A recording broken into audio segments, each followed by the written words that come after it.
ప్రభువైన యేసుక్రీస్తు నామంలో ఈ డివైన్ ట్రూత్ అనే కార్యక్రమానికి మిమ్మల్ని అందరినీ ప్రేమపూర్వకంగా ఆహ్వానిస్తూ ఉన్నాను. ఈ యొక్క సమయంలో దేవుడి రీతిగా మిమ్మల్ని కలుసుకోవడానికి, దేవుడి యొక్క మాటలను మీకు ప్రకటించడానికి దేవాది దేవుడు నాకు చూపిన కృపను బట్టి దేవుడిని ఎంతగానో గణపరుస్తూ ఉన్నాను. అదేవిధంగా ఈ రక్షణ మార్గం అనే టీవీ ఛానల్ ద్వారా దేవుడు అనేక మందిని లేపుకొని అనేక మంది యవనస్తుల ద్వారా ఈ విధంగా వాక్యం ప్రకటించడానికి ఈ టీవీ ద్వారా దేవుడు ఎంతగానో కృప చూపిస్తూ ఉన్నాడు. హల్లెలూయా. మీరందరూ దీని ద్వారా వచ్చేటటువంటి మెసేజ్ల ద్వారా ఆదరణ పొందుతున్నారని, మీరందరూ ఆత్మలో బలపడుతూ ఉన్నారని నేను అనేక మంది టెస్ట్ మనీల ద్వారా వింటూ ఉన్నాను. దేవుని నామానికే సమస్త మహిమ ఘనత కలుగును గాక. మంచిది నా ప్రియ సహోదరి సహోదరులారా, ఈ యొక్క సమయంలో మనము దేవుడి యొక్క వాక్యాన్ని ధ్యానం చేసుకుందాం. చూడండి, నిజంగా మనం చూసుకుంటేనండి, మనం ఖచ్చితంగా చివరి దినాల్లోనే ఉన్నాం, అంత్య దినాల్లోనే ఉన్నాం, అపాయకరమైన దినాల్లోనే ఉన్నాం, స్వార్థపూరితమైన జనుల మధ్య మనం బతుకుతూ ఉన్నాం. ఇలాంటి జనుల మధ్య మనం ఆత్మ సంబంధమైన జీవితాన్ని గడపటం అనేది చాలా కష్టతరమైనది, చాలా ఇబ్బందితో కూడినది. అయినా కానీ దేవుడు ఒక మాట చెప్తా ఉన్నాడు. అపోస్తుల కార్యం 1:8 అప్పుడు పరిశుద్ధాత్మ మీ మీదకు వచ్చినప్పుడు మీరు శక్తి పొందుతారు. ఆత్మ బలమునకు శరీర బలమునకు చాలా తేడా మనకు కనపడతా ఉంది. ఆత్మ బలముతో మనం ఎప్పుడైతే కదులుతామో ఎట్టి విధమైనటువంటి శరీర కార్యాలు కానీ శరీర సంబంధమైన మనుషులు కానీ వాటన్నిటి మన మీద అటాక్ చేయడానికి కుదరదు. అందుకే కదండి మొదటి యోహాను పత్రికలో 5:17-18 అంటున్నాడు, ఎందరైతే దేవుని మూలంగా పుట్టి వాళ్ళని వాళ్ళు భద్రం చేసుకుంటారో దుష్టుడు వారిని ముట్టడు అని వాక్యం సెలవిస్తూ ఉంది. హల్లెలూయా. ఈరోజు సాతాను క్రియలు, సాతాను తంత్రాలు అనేక రూపంలో, శరీర కార్యాల రూపంలో, లేకపోతే ఇతర ఇరుగు పొరుగు ద్వారానో, లేకపోతే నీ స్నేహితుల ద్వారానో, ఇంకా ఇతర రకమైనటువంటి టెంప్టేషన్ల ద్వారానో నిన్ను ముడుతున్నాయంటే, నిన్ను తాకుతున్నాయంటే, నీ హృదయంలో ప్రవేశించి నిన్ను గలిబిలి చేసి నిన్ను బలహీనతలో పడేసి నిన్ను తొట్టిల్లేలా చేస్తున్నాయంటే దానికి గల కారణం నిన్ను నువ్వు భద్రం చేసుకోవట్లేదు, నిన్ను నువ్వు కాపాడుకోవట్లేదు. ప్రతిరోజు ప్రార్థనా జీవితం కలిగి మనం ఉండట్లేదు, వాక్యానుభవం కలిగి మనం ఉండట్లేదు, ఆత్మ చేత మనం నడిపించబడట్లేదు. ఆ విధంగానే ఇంకా మనము ఈ చివరి దినాల్లో పాలు తాగే పసిపిల్లలలాగే మొట్టమొదట్లో మనం నమ్ముకొని యేసుప్రభుని 20 సంవత్సరాలు అవుతుంది, 30 సంవత్సరాలు అవుతుంది, మందిరానికి వెళ్ళి కొన్ని 100 సంవత్సరాలు అవుతుంది, కానీ కనీసం 66 పుస్తకాలు ఒకసారి కూడా మనం చదవం. అసలు బైబిల్ గ్రంథంలో ఏముందో మనం చూడం. ఇక పాస్టర్ గారు చెప్పిన 4 ముక్కల మాటలు పట్టుకొని ఇక మన జీవితాన్ని అంతా నడిపించుకుంటూ ఉన్నాం. క్యాలెండర్లో వాక్యాలు చూసుకొని మనం నడిపించబడతా ఉన్నాం. సంవత్సరాన్ని తీసుకుని ఒక కార్డులు పట్టుకొని మనం నడిపించబడతా ఉన్నాం. ఇది ఎంతవరకు కరెక్ట్ అండి? దీనివల్ల మన దుష్టుడు మన జీవితంలో ఏలుబడి చేయకుండా ఎలా ఉంటాడు? నీ జీవితంలో ఎప్పుడు చూసినా పాస్టర్ గారు నాకు మరి బాధలే వస్తూ ఉన్నాయి, నేను ఆత్మీయ జీవనంలో ఎదగలేకపోతా ఉన్నాను, నేను మందిరానికి వెళ్తున్నాను ఆదివారం క్రమం తప్పకుండా, నేను మందిరానికి క్రమం తప్పకుండా దశమభాగం ఇస్తున్నాను, కానుక ఇస్తున్నాను, సేవకుడికి కావలసిన మర్యాదలన్నీ చేస్తున్నాను, కానీ నా జీవితంలో మార్పు రావట్లేదంటే అవన్నీ చేస్తే కదమ్మ మార్పు వచ్చేది. అవన్నిటితో పాటు నువ్వు ప్రార్థనా జీవితం కలిగి ఉండాలా, దేవుడితో సహవాసం నువ్వు కలిగి ఉండాలా. మనుషులు చూస్తున్నారని నువ్వు భక్తి చేయకూడదు, వేషధారణ కలిగి భక్తి నువ్వు చేయకూడదు. అందుకని యేసు ప్రభు ఒక మాట అంటాడు, వేశ్యనైనా నేను క్షమిస్తా కానీ వేషధారిని నేను క్షమించడు.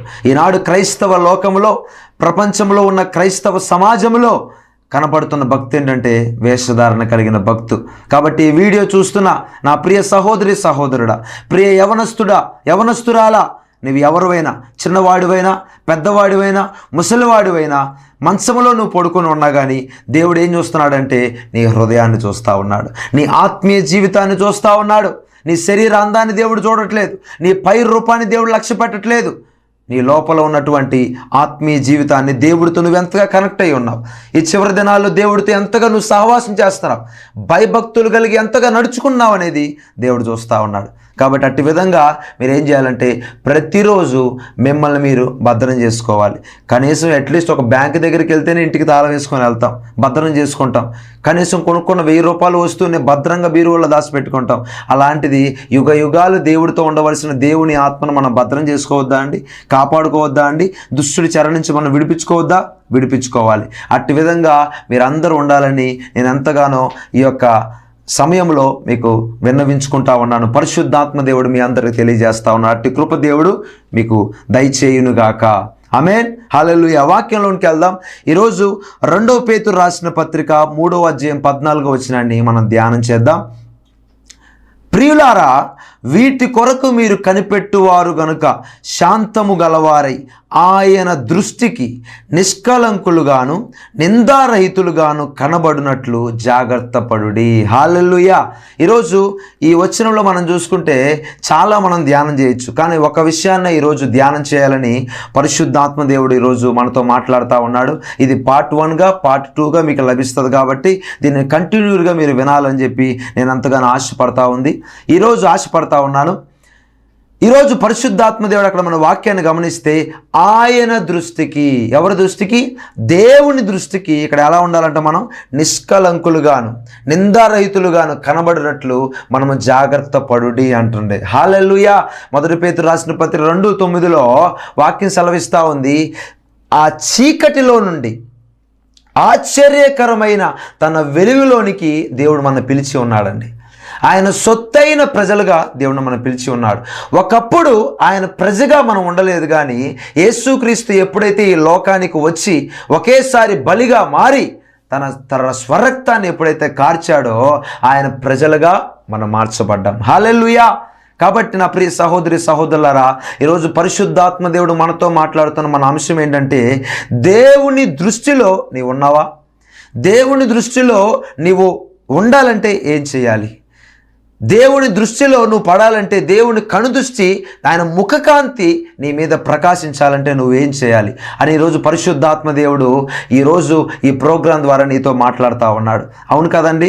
1 కొరింథీ రాసిన పత్రిక 2వ అధ్యాయంలో చెప్తా ఉన్నాడు, మీరు మనుష్యుల జ్ఞానమును ఆధారం చేసుకోవద్దు అని చెప్తా ఉన్నాడు. ఈరోజు అనేక మంది భక్తి చేసినా, మందిరానికి వెళ్ళినా, కానుకలు ఇచ్చినా, కోటాలు పెట్టించుకున్నా, ఉపవాస ప్రార్థన చేసినా, మనుష్యులకు కనబడాలని, మనుష్యులను మెప్పించాలని, మనుషులు అయ్యి బాబో వీడంత భక్తి చేస్తున్నాడు రా బాబు అనుకోవాలని చెప్పి మనుషుల జ్ఞానాన్ని ఆధారం చేసుకొని వాళ్ళ యొక్క సలహాలు తీసుకొని ఆత్మీయ జీవితాన్ని శరీర సంబంధమైనగా జీవిస్తూ ఉన్నారు. ఎంత బాధాకరమైన విషయం అండి. కాబట్టి నా ప్రియ సహోదరి సహోదరుల, ఆయన దృష్టికి వాక్యం చెప్తా ఉంది, నువ్వు నిష్కలంకులుగా నిందారహితులుగా ఎటువంటి పాపము లేనివాడిగా పరిశుద్ధము కలిగిన వాడిగా దేవుని దృష్టిలో నువ్వు కనపడాలి. అప్పుడే ఆయన దృష్టి నీ మీద ఉంటుంది, అప్పుడే ఆయన కనుదృష్టి నీ మీద పడుతుంది. అంతేగాని ఎవరో దృష్టి నా మీద పడాలి, ఎవరో నన్ను చూడాలి అని నువ్వు భక్తి చేసావు అనుకో, అది టెంపరీగా మిగిలిపోతూ ఉంటుంది. అది ఇంతలో కనబడి అంతలో మాయమైపోతుంది. అంతము వరకు సహించమని వాక్యం సెలవిస్తూ ఉంది.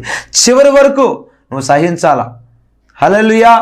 ఆయన దృష్టిలో మనం ఉన్నామా లేమా, ఆయన దృష్టి మన మీద ఉందా లేదా అనేది నువ్వు ఆత్మ పరిశోధన చేసుకోవాలి. హల్లెలూయా. అది ఎప్పుడు తెలియదండి, నీ మనస్సాక్షి తప్పు దగ్గరకు నువ్వు వెళ్ళినప్పుడు నీ మనస్సాక్షి నిన్ను గద్దిస్తూ ఉంటుంది. పరిశుద్ధాత్మ దేవుడు నిన్ను గద్దిస్తూ ఉంటాడు. అందుకే కదండి ఎఫెసీయులకు రాసిన పత్రికలో పరిశుద్ధాత్మని మీరు దుఃఖపరచకండి. ఇప్పుడు ఒక వ్యక్తి దుఃఖపడతాడా, ఒక శక్తి దుఃఖపడుతుందా? వ్యక్తిత్వ రూపంలో ఉన్నటువంటి పరిశుద్ధాత్మ దేవుడు మనలో ఉండి మనం ఎప్పుడైతే మారు మనస్సు నిమిత్తమైన పాప క్షమాపణ నిమిత్తమైన బాప్తిసాన్ని పొందుతామో పరిశుద్ధాత్మ దేవుని ఆలయంగా మనం మార్చబడతామని వాక్యం చెప్తా ఉంది. మరి నువ్వు మారు మనసు పొందావు, పాప క్షమాపణ నిమిత్తం బాప్తిసాన్ని తీసుకున్నావు, పరిశుద్ధాత్మ దేవుని ఆలయంగా మార్చబడుతున్నావు, పరిశుద్ధాత్మను మాత్రం దుఃఖపెడుతున్నావు. పరిశుద్ధాత్మ దేవుడు చెప్పి నిన్ను లోన గద్దిస్తూ ఉంటే పాపం చేయకుండా ఉండలేకపోతున్నావు. నీ మాటలో నీ ప్రవర్తనలో మార్పు రావట్లేదు. ప్రియ సహోదరి సహోదరులారా, నీవు అలా ఉండకూడదని ఇక్కడ వాక్యం సెలవిస్తూ ఉంది. జాగ్రత్త పడండి.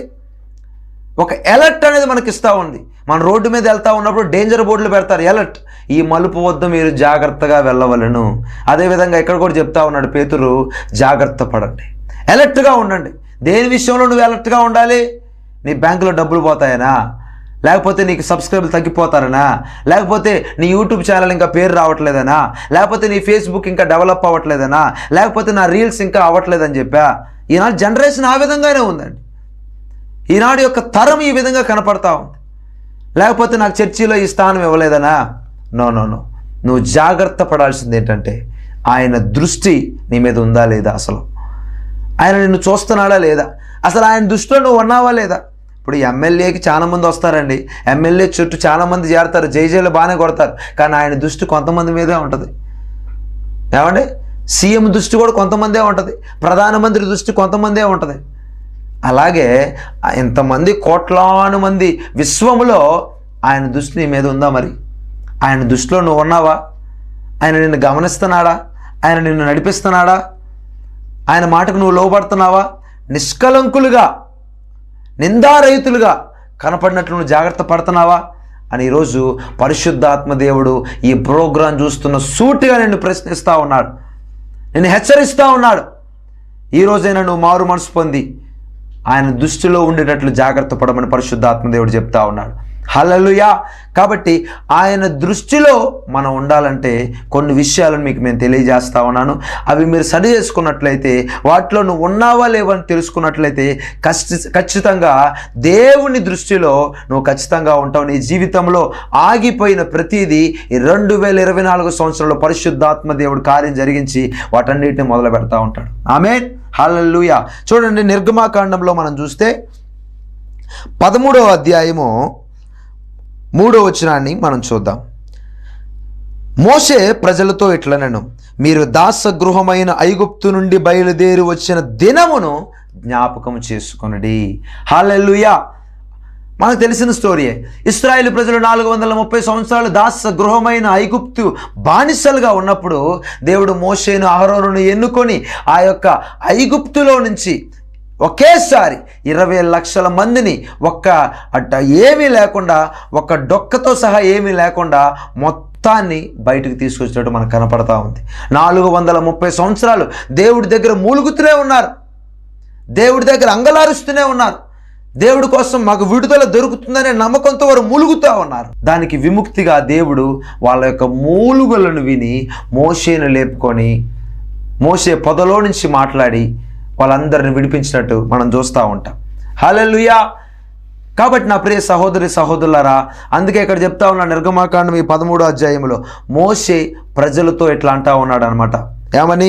మీరు దాసగృహమైన ఐగుప్తు నుండి బయలుదేరి వచ్చిన దినమును మీరు జ్ఞాపకం చేసుకోండి. హల్లెలూయా. ఐగుప్తు అంటే శరీర కార్యాలకు సాదృశ్యం, లోకానికి సాదృశ్యం, లోక సంబంధమైన పోకడలకు సాదృశ్యం. కాబట్టి ఒకనొకప్పుడు నీ పరిస్థితి ఏంటి? నీ కుటుంబ పరిస్థితి ఏంటి? నీ బిడ్డల పరిస్థితి ఏంటి? నీ భర్త పరిస్థితి ఏంటి? నీ భార్య పరిస్థితి ఏంటి? ఎప్పుడో ఈ లోకం నుంచి నువ్వు వెళ్ళిపోవాలిగా, ఎప్పుడో బెడ్ మీద ఉండాల్సిన దేవుడిని రక్షించాడు కదా. నువ్వు లోకంలో తాగి తందనాలు ఆడుతూ ఉన్నావు, నీ బిడ్డలు లోకంలో విచ్చలవిడిగా తిరుగుతూ ఉన్నప్పుడు దేవుని కృప నిన్ను కనికరించి, దేవుని యొక్క హస్తము నిన్ను తాకి, నిన్ను రక్షణలోకి, మారు మనసులోకి నీ కుటుంబాన్ని నడిపించి స్థిరపరిస్తే మనమేం చేస్తున్నామంటే ఆ దినాన్ని మర్చిపోతున్నాం, జ్ఞాపకం ఉంచుకోవట్లేదు, ఆ రక్షణ దినాన్ని నువ్వు గుర్తుంచుకోవట్లేదండి. హల్లెలూయా. నా ప్రియ సహోదరి సహోదరులారా, ఈరోజు పరిశుద్ధాత్మ దేవుడు సూటిగా నీతోనే మాట్లాడుతూ ఉన్నాడు. కొన్ని యొక్క సంవత్సరాల క్రితమే నువ్వు చనిపోవాల్సిన వాడివి, ఎప్పుడో ఈ లోకం నుంచి నువ్వు వెళ్ళిపోవాలి కదా. మరి దేవుడు నిన్ను రక్షణలోకి నడిపించిన దినాన్ని నువ్వు జ్ఞాపకం చేసుకుంటున్నావా? ఒకనొకప్పుడు నా పరిస్థితి ఎలా ఉంది, నా కుటుంబం పరిస్థితి ఎలాగ ఉంది, కానీ దేవుడు ఇంత సమృద్ధిలోకి నన్ను నడిపించాడు, ఇంత ఆరోగ్యాన్ని నాకు ఇచ్చాడు, బిడ్డలకు ఇంత చదువు ఇచ్చాడు, ఒక ఉన్నత స్థాయిలో నిలబెట్టాడు, ఒక విలువ కలిగిన వ్యక్తిగా నిలబెట్టాడని జ్ఞాపకం నీ మైండ్లో ఉంటుందా ప్రతి క్షణం అని ఈరోజు పరిశుద్ధాత్మ దేవుడు మాట్లాడుతూ ఉన్నాడు. అలాంటి వారే దేవుని దృష్టిలో ఉంటారండి. నా ప్రాణమా, నా అంతరంగం ఉన్న సమస్తమా, దేవుడు చేసిన ఉపకారములలో నువ్వు దేనిని మరవద్దన్నాడా? కొన్నిటిని మర్చిపోన్నాడా? దేనిని మర్చిపోవద్దన్నాడు. అది ఎలాంటి విషయమైనా, చిన్న విషయమైనా, పెద్ద విషయమైనా నువ్వు దేనిని మర్చిపోవద్దు. మా అమ్మమ్మ గారు నూజివీడులో ఉంటారు, ఆమె పేరు అన్నపూర్ణమ్మ గారు. ఆమె ఎవరైనా చాక్లెట్ ఇచ్చినా కానీ ప్రార్థన చేసుకుని తింటుంది, దేవుణ్ణి స్తుతిస్తుంది, దేవుణ్ణి గణపరుస్తుంది. ఏది? చాక్లెట్కే. నా ప్రియ సహోదరి సహోదరులారా, ఈరోజు పరిశుద్ధాత్మ దేవుడు మాట్లాడుతూ ఉన్నాడు. నువ్వు అన్ని విషయాల్లో మరి కృతజ్ఞత కలిగి ఉన్నావా? ఆ జ్ఞాపకం, ఆ అవగాహన నీకుందా? ఈరోజు ఆ అవగాహన లేకే నువ్వు ఏ స్థితిలో నుంచి వచ్చావో తెలుసుకోక ఈరోజు దేవుని దృష్టిలో నువ్వు లేకుండా ఉన్నావు. దేవుని కనుదృష్టి మొట్టమొదట్లో బాగానే ఉన్నానండి, మొట్టమొదట్లో బాగానే ప్రార్థన జీవితం ఉంది, మొట్టమొదట్లో మా కుటుంబం అంతా బాగా సహకరించేవాళ్ళు, మరి ఇప్పుడు రాను రాను తగ్గిపోతూ ఉందండి. దానికి గల కారణం ఏంటంటే అయ్యగారు అంటే నువ్వు ఆ దినాన్ని జ్ఞాపకం చేసుకోవట్లేదు, ఐగుప్తు ప్రజలు అదే చేశారు. 430 సంవత్సరాలు ఏడ్చారా? మూలుగులు వినపడ్డాయా? దేనికోసం ఏడ్చారు? అయ్య బాబు, ఈ దాసగృహంలో నుంచి మేము ఉండలేకపోతున్నామండి బాబు, ఈ చాకిర్లు మేము చేయలేకపోతున్నాం, ఈ కష్టం మేము పడలేకపోతున్నాం అంటే మూలుగును విని దేవుడు తీసుకొచ్చాడు కదా. మరి నువ్వు జ్ఞాపకం ఉంచుకోవాలి కదా, దేవుణ్ణి స్తుతించాలి కదా, దేవుడు చేసిన ఉపకారాలను దేవుడిని మర్చిపోవద్దు కదా. దేవుడు ఏదైనా కార్యం చేస్తే పాస్టర్ గారిని పిలిచి కనీసం కృతజ్ఞత కూడికి పెట్టించుకుంటున్నావా నువ్వు? కనీసం సంఘాన్ని పిలుచుకొని సంవత్సరానికి ఒక్కసారైనా నీ యొక్క కుటుంబంలో ప్రార్థన పెట్టించుకుంటున్నావా? ఉపవాస కూడికలు జరుగుతూ ఉన్నాయా? నియామక కూడికలు జరుగుతూ ఉన్నాయా? ఏమీ లేదు. ఆదివారం సంఘానికి వెళ్తున్నావా, వస్తున్నావా? అలాంటి భక్తి చివరి దినాల్లో ఎవరైతే చేస్తారో వారు దేవుని దృష్టిలో ఉండరు, వారు దేవుడి దృష్టిలోకి రారు. హల్లెలూయా. నా ప్రియ సహోదరి సహోదరులారా, ఈరోజు పరిశుద్ధాత్మ దేవుడు చెప్తా ఉన్నాడు, నీవు కూడా ఆ యొక్క ఇశ్రాయేలు ప్రజల వలె జ్ఞాపకం తెచ్చుకోకుండా ఉన్నావనుకో, సనిగావనుకో, గొనిగావనుకో, లోతు భార్య వలె వెనక్కి తిరిగి చూసావనుకో, రక్షణ దినాన్ని నువ్వు జ్ఞాపకం చేసుకోలేదనుకో, నువ్వు రేపొద్దున రాకడలో న్యాయ తీర్పు ముందు నిలబడ్డప్పుడు ఖచ్చితంగా దేవుడు కావలసిన న్యాయ తీర్పు ఖచ్చితంగా చేస్తాడు. హల్లెలూయా. అందుకే హెబ్రీ రాసిన పత్రికలో మనం చూస్తే బుద్ధిపూర్వకంగా పాపం చేస్తున్నారంట. ఎవరాళ్ళు? దేవుని యొక్క వాక్య అనుభవం కలిగిన వారు బుద్ధిపూర్వకంగా పాపం చేస్తున్నారు. వాళ్ళకి బలి ఇక ఉండదులే కానీ రాబోయే తీర్పులో అగ్ని వాళ్ళకి ఖచ్చితంగా ఉందంటుంది. హల్లెలూయా. కాబట్టి ఆ పరిస్థితే ఎలా ఉంటే ఇక మన పరిస్థితి ఏ విధంగా ఉంటుందండి? ఆనాడు వాళ్ళంత కష్టపడి దేవుణ్ణి వెంబడించి ఆత్మీయ యాత్రలో నడిచిన వాళ్ళ పరిస్థితే అంత తీర్పే అంత దారుణంగా ఉంటే, ఈనాడు ఏదో పైన సాదాగా ఏదో వెళ్ళామా వద్దా అనే భక్తి చేసే మనకెలా ఉంటుంది ఒకసారి ఆలోచించండి.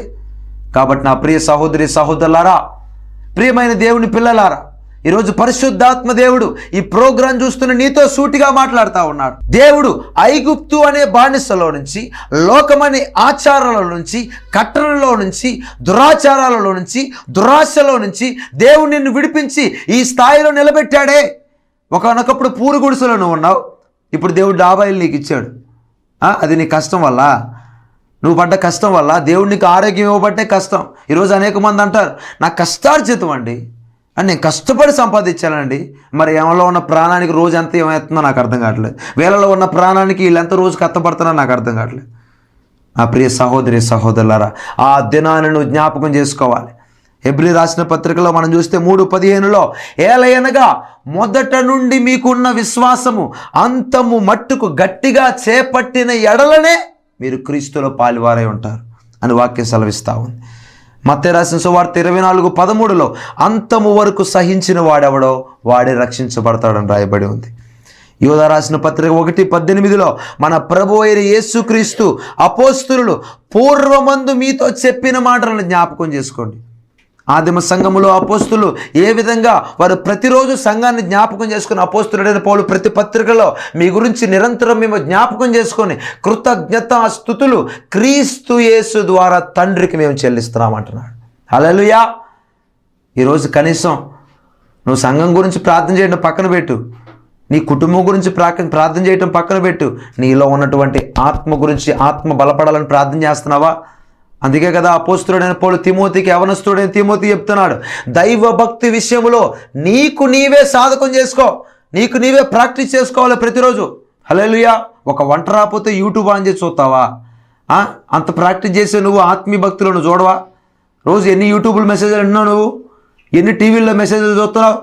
మరి నువ్వు మారుతున్నావా? నీ ఆత్మీయ భక్తులు మరి నువ్వు సరి చేసుకుంటున్నావా? చేసుకోవట్లేదు. మరి ఎలా మనం దేవుడి దృష్టిలోకి వస్తావండి? రేపొద్దున న్యాయ తీర్పులో మనం ఉండవా? దేవుని ఎదుట నిష్కలంకముగా పరిశుద్ధ సంఘముగా దేవుడు నిలబెట్టాలనే కదా తను తాను అప్పగించుకున్నాడు. మరి అంత ఆ మాత్రం అవగాహన మనకు లేదా? ఉంది. కానీ దేవుని ఆత్మచేత నడిపించబడే అనుభవం లేకపోవటం వల్ల, పరిశుద్ధాత్మతో సహవాసం లేకపోవటం వల్ల ఇదంతా మనం జరిగిస్తా, శరీర కార్యాలని స్పష్టంగా మనం జరిగిస్తూ ఉన్నాం. కాబట్టి నా ప్రియ సహోదరి సహోదరులారా, మొట్టమొదటిగా దేవుని దృష్టిలో నువ్వు నిష్కలంకులుగా, నిందారహితుడిగా నువ్వు ఉండాలంటే ఆ దినమును, రక్షణ దినమును, నీ మొట్టమొదటి ఉన్నటువంటి వాటిని నువ్వు జ్ఞాపకం చేసుకోవాలి. అదే ప్రకటన గ్రంథంలో చెప్తా ఉన్నాడు, అంతా బాగానే ఉంది అబ్బాయి, ఎఫెసీ సంఘాన్ని చెప్తా ఉన్నాడు, మొదటి ప్రేమ లేదు. అంతా బాగానే నడుస్తున్నావు, ఓకే, మొదటి ప్రేమ లేదు. ఈరోజు కూడా పరిశుద్ధాత్మ దేవుడు చెప్తా ఉన్నాడు, నువ్వు బాగానే వెళ్తున్నావు మందిరానికి, కరెక్టే, మొదట్లో ఉన్న ఉద్యోగం తగ్గిపోయింది, మొదట్లో ఉన్న ప్రార్థన మోకాళ్ళ అనుభవం తగ్గిపోయింది. రాను రాను ఇసుకొస్తా ఉంది నీకు ప్రార్థన చేయాలంటే, రాను రాను వాక్యం చదవాలంటే నీకు ఒక అధ్యాయం ఇంతవరకు 14 అధ్యాయాలు 20 అధ్యాయాలు ఒక చాప్టర్ చదివేసేవాడు. రాను రాను పెరగాల్సింది పోయి ఒక అధ్యాయానికి, ఒక వచనానికి, లేకపోతే ఫేస్బుక్లో ప్రతిరోజు వాగ్దానాలు, నా వాట్సాప్ ఆన్ చేస్తే వాగ్దానాలు వచ్చేస్తూ ఉంటాయి, అవి చూసుకొని మురిసిపోవటానికి ఇలాగైపోయిందండి భక్తి జీవితం. ఎంత బాధాకరమైన విషయం. ఆ ప్రియ సహోదరి సహోదరులారా, ఈ చివరి దినాల్లో, అంత్య దినాల్లో దేవుని దృష్టిలో నువ్వు ఉండాలంటే ఇశ్రాయేలు ప్రజలు ఏ విధంగా ఆ యొక్క జ్ఞాపకం చేసుకోకుండా తిరుగుబాటు చేశారో అలాగును మనం ఉండకుండా, వాళ్ళైతే జ్ఞాపకం చేసుకోలేదు కానీ అబ్రహాము, ఇస్సాకు, యాకోబులతో దేవుడు నిబంధన చేసిన నిబంధనను చివరి వరకు జ్ఞాపకం చేసుకుంటూనే ఉన్నాడండి. ఎంత గొప్ప దేవుడిని మనం సేవిస్తూ ఉన్నాం, ఎంత దయామయుడు, ఎంత దైవిక ప్రేమ కలిగిన దేవుడు మన దేవుడు. దేవుడు ప్రేమయ్య ఉన్నాడండి. ఆయన ప్రేమ అగాపే ప్రేమ. ఒక్కసారి నా ప్రియ సహోదరి సహోదరులారా ఆ దినాన్ని జ్ఞాపకం చేసుకోండి. హల్లెలూయా. రెండోదిగా మనం చూద్దాం, ఇదే 13 రాసిన నిర్గమాకాండం 13వ అధ్యాయంలో 4వ వచనాన్ని, 3వ వచనాన్ని 4వ వచనాన్ని మనం చూస్తే, యెహోవా తన బాహుబలము చేత దానిలో నుండి మిమ్మును బయటికి రప్పించను, పులిసిన దేనిదియు మీరు తినవద్దు. హల్లెలూయా. సెకండ్గా చెప్తా ఉన్నాడు మోషే, మీరు మొట్టమొదటి ఆ దినాన్ని జ్ఞాపకం చేసుకోండి. రెండవదిగా ఆ దాస గుహమైన ఐగుప్తులో నుంచి మిమ్మల్ని బయటికి తీసుకొచ్చాను కదా, ఇక మీరేం చేయాలంటే పులిసిన దాన్ని మీరు తినమాకండి. పులిసిన దాన్ని తినొద్దు అంటే వాక్యం సెలవిస్తూ ఉంది. మొట్టమొదటిగా లూకా రాసిన సువార్త 12వ అధ్యాయం 1వ వచనంలో మనం చూస్తే వాక్యంలో ఈ విధంగా రాయబడి ఉంది, పరుసయ్యులు, సద్దుకయ్యులు అను వేషధారణ అనే పులిసిన పిండికి మీరు జాగ్రత్తగా ఉండమని రాయబడి ఉంది. హల్లెలూయా. ఇక నువ్వు అక్కడి నుంచి బయటకు వచ్చేసావు. లోక మర్యాదను అనుసరించకుండా యేసుక్రీస్తే నిజమైన దేవుడని, యేసుక్రీస్తు ద్వారానే నేను నిత్య జీవానికి వెళ్ళగలుగుతానని, యేసుక్రీస్తు ద్వారానే నాకు సమాధానం దొరికిద్దని, యేసుక్రీస్తు ద్వారానే నా బతుకు మారిందని, యేసుక్రీస్తు ద్వారానే నా కుటుంబ పరిస్థితులు మారాయని తెలుసుకున్న నీవు ఇక మళ్ళీ ఆ వైపు చూడకూడదు. ఇక వేషధారణ జీవితం నీలో ఉండకూడదు.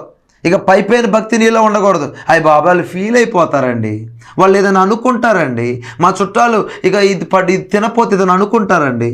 అలా చేయకూడదండి.